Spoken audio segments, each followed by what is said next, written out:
Hi guys, here Magdalena from Poland, and this is Introduction to Music Production Week 5.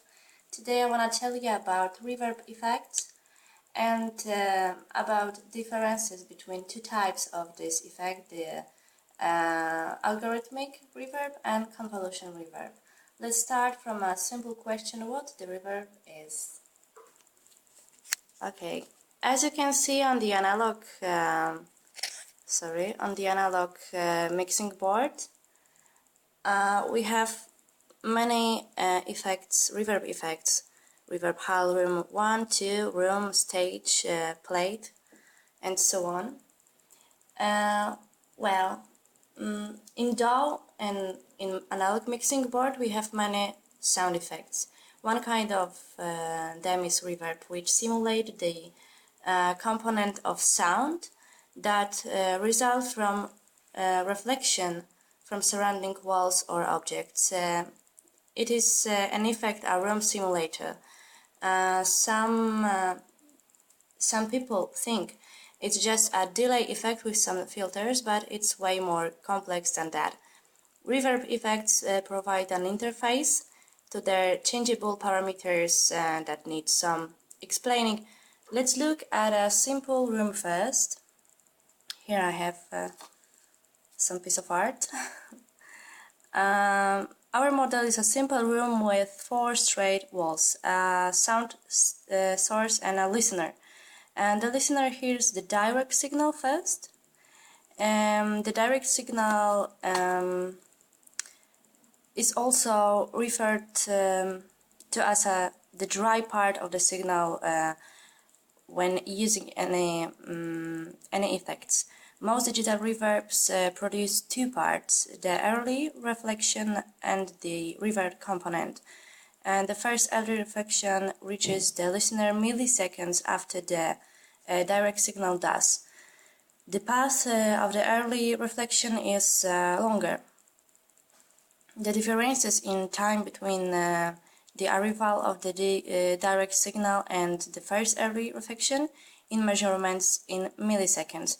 We know what the reverb is. Let's talk about two important kinds.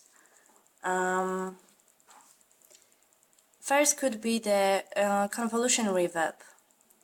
And in audio signal processing, convolution reverb is a process used for digitally simulating the reverberation of a physical or virtual space. It is based on the mathematical convolution operation and uses a pre-recorded audio samples of the impulse response of the space being modeled, of course.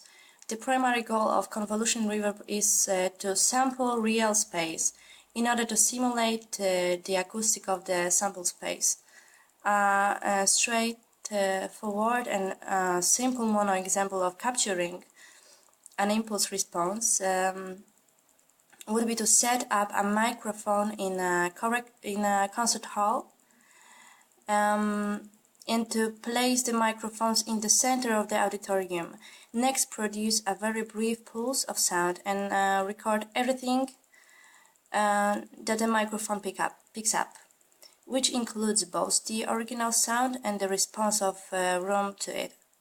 The recorded take would then be cleanly edited and loaded into the convolution processor. This convolution can be applied as part of a signal processing chain. Next one, the algorithmic reverb. This is your standard reverb plugin. Most DAWs are going to come with one, and they would probably rate around 7 or 10, and they get the job done but don't sound amazing, I think. This is because a basic reverb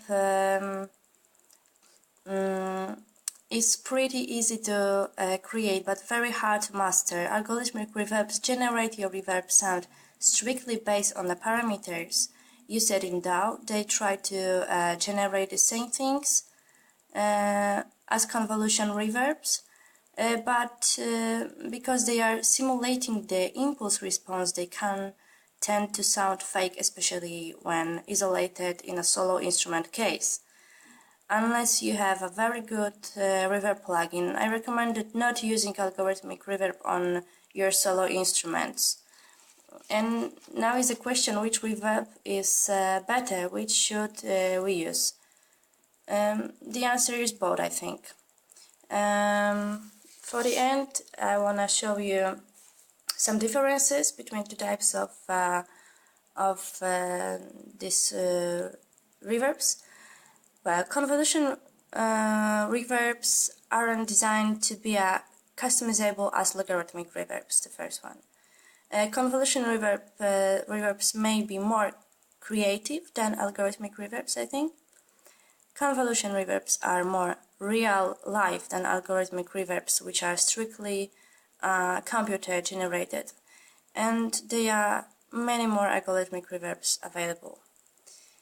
That's all about reverbs. Thank you for watching and see you.